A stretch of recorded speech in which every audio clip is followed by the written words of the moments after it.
What up, YouTube? Let's here. Thanks again for visiting the channel. As always, I appreciate it. If this is your first time to the channel, thanks so much for watching. If you'd be so kind as to just hit that thumbs up, just for the algorithm, and if you enjoy the content, please subscribe. That would be awesome. Ladies and gentlemen, boys and girls, cats and kittens, we've got a very exciting unboxing for you today. This was sent to me by a buddy of mine on Instagram and or YouTube. I'm sure everybody probably already knows Said Stevie, but if you don't, please go to Instagram and YouTube. Just type in Said Stevie, just the way it sounds, SAIDSTEVIE, and you'll be able to find his account to follow and or subscribe to. I really appreciate him supporting the channel, so I would really appreciate that if you guys would do that for me. So let's do it up, y'all. Get this guy opened and see what's inside. I know what's in here. I'm very excited about it. It's a knife that I've seen before, but I've never actually had the opportunity to handle, so it's very exciting. And I'm opening the box with my Chris Reeve Knives Nooms on. Fantastic knife all the way around. All right, let's see if we've got a note in here first. Okay, doesn't look like it. Nope, just the box. So, let's get into this guy. So this, oh, that's beautiful, is the Renegade GUNGNIR. I've always had a hard time saying the word. I don't know why. All right, so this is the GUNGNIR. It is batch, looks like batch 1028 of 300. So this looks like it's batch 1, number 28 of 300.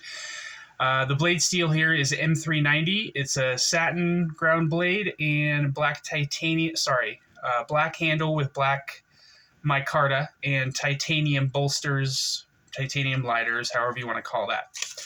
Let's see, Renegade Provisions Company. You can see their website and everything right here. See if I can get that to focus or not. So you can look them up if you'd like to. And we've got a nice little sticker in here too. Their stickers are awesome. That's fantastic. All right, let's take a look at the knife. Sorry, guys. Get this thing out of the way. All right. Bang. That is, wow. I had no idea it was this big. Jesus. I knew it was large, but wow, this is gigantic. Let me just give you guys a little bit of a size comparison here. Jesus, that's big. Wow. Okay, so here's the Rat 1, and it basically dwarfs the Rat Model 1. Look at that. Let's show it against the Rat 2. Oh, man. Talk about inferiority complex, right? My goodness, that's great. This is such a big knife. All right, so we are looking at, again, M390, and I just talked about M390 a few days ago. M390 and 20CV are basically the most popular blade steels in the community right now, simply because they seem to have the best balance of corrosion resistance, edge retention, and toughness. They're all pretty much about the same. Normally, when you add to one thing, you're going to lose on another. And they've managed to figure this out to where, wow, that's smooth. This thing is so smooth, guys. I know it has a lot to do with the weight of the blade falling, but man, that's smooth. Holy crap. You can always tell a difference when there's a blade that just is falling because either there's a loose pivot or you've got a super heavy blade. Sometimes you can kind of feel the blade, you can feel the pivot kind of moving a little bit, and you can't feel that at all with this guy. It is so absolutely smooth. It's just incredibly smooth. My goodness. Stevie must take really good care of this guy. But it's so big. I mean, I've got gigantic hands, and you can see here that this thing even looks huge in my hand, which is amazing to me because, I mean, well, okay, I can show you the paramilitary too. This is a decent sized knife, which I just failed because I suck at life. So this is a decent sized knife, but when I'm holding it in a full grip, I mean, it doesn't look that big in my hand, but it's a standard or a full size knife for sure. There's a lot of people out there with normal size hands that this knife looks pretty big in their hand. So the fact that my hand makes this knife look small, and this knife makes my hand look small, tells you how big this freaking knife is. This is ridiculous. Ridiculous in a good way. I absolutely love it. So you've got a nice little opening hole here. I could have swore this had a fuller on it, but maybe Stevie had it adjusted or something. I don't know for sure. Maybe I had seen something that was a prototype, and they decided to mill a hole in here instead of just use a little bit of a fuller. So anyway, you've got what looks like about a 4-inch blade here with a really, I don't want to say extreme hollow grind, but it's definitely very, it's very well ground. And it starts about halfway up the blade here. So as it comes down, it gets thinner and thinner. And I don't know if you can see just the way that looks there. This is a super duper thin edge. This thing seems like it could be incredibly slicey. You've got a huge flat here that carries out to about 80 to 85% of the blade. And you've got a small swedge up here, which starts about halfway down the blade and comes down almost all the way to the tip. This is a sheep's foot ground blade, which sheep's foots are one of my favorite grinds. I love Warnies, but I also love sheep's foots a lot as well. You've got, I don't know if I'm going to call this a sharpening choil or a finger choil. I can absolutely fit my finger in here, so anybody with normal size hands is going to be able to fit their fingers in there. So I'm going to go ahead and call that a forward finger choil. It definitely is big enough, but you have to be careful that you don't ride up too far on the blade there and cut yourself.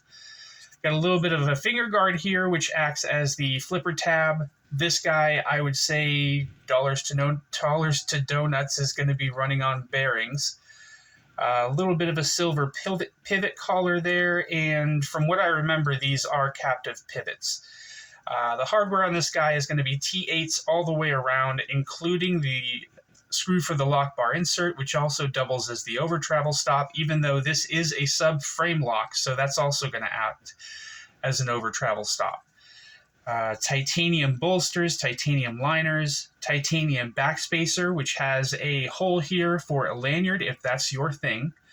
Titanium pocket clip, which is milled very, very well. I like the look of that pocket clip a lot. It kind of looks like a thin pocket clip, but that's only because of how wide this handle is. This is a very wide handle. And you've also got T8s for the pocket clip as well. The micarta on this guy is done very, very well. It's very thin. It's a lot thinner than any micarta I've ever seen before, but it's also contoured. So that you can see that this guy is super tall and super long. But it's really not too bad as far as thickness is concerned. I'm not sure what the blade stock thickness on this guy is. If I had to take a guess, I'd say 165 thousandths maybe. Let me check. Wow, that just drops right down there. Okay. See if this is zeroed out. Oh, sorry, 155 thousandths. I was close. You've got some jimping up here, which you don't normally see jimping this high up on the blade, but it makes sense for me because when you're choked up on this guy, that's going to carry your thumb all the way up here. So that actually is perfectly placed for this knife. And there's no jimping anywhere else on this guy that I can see. Let's see how centered we are. This guy is perfectly centered, which is great. I don't know if you were able to see that or not. And check the lockup. Looks like we're locking up at about 30% there, so that's really good as well. Especially with a knife this big. You want to make sure it has a really good purchase on the lock face there. The action is fantastic. You can see when I push that flipper tab, it just flies right out. And you are able to reverse flick this guy, and let me see if you can thumb flip it or not. Yep, you certainly can. Absolutely. So you've got 3 different deployment methods on this guy, which all work very, very well. Remembering the model with just the fuller, I think that the opening hole works much better than the fuller looked like it would. I obviously wasn't able to handle it at that time, but the hole certainly seems to work better for me, in my opinion. Like I said, the micarta is very well done. There's really not much of anything about this knife that I could see that I would change, other than maybe making it a little bit bigger. This is great. I love this knife. It's so huge, and I have a thing for big knives, so I'm totally cool with that. This thing is fantastic. I don't know if it's still available. I have no idea. I do know when this was on sale, it was $425. I think it was $400 or $425. I could be wrong about that, but I'm fairly certain that that's around where the price was. And the acoustics on this thing are great as well. Let me see if I can get you to hear that or not.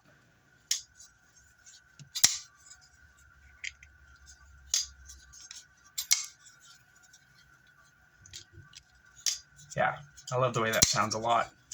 It almost reminds me of the Synapse XL, the way that guy sounds when you open and close it. It sounds fantastic. Oh boy, this is kind of a crazy knife, guys. I like this guy a lot. Okay, I think that's it for today. If you guys enjoyed the video, please like and subscribe. I'd really appreciate that. And I'll see you guys next time. Stay up, y'all. Take it easy. Bye.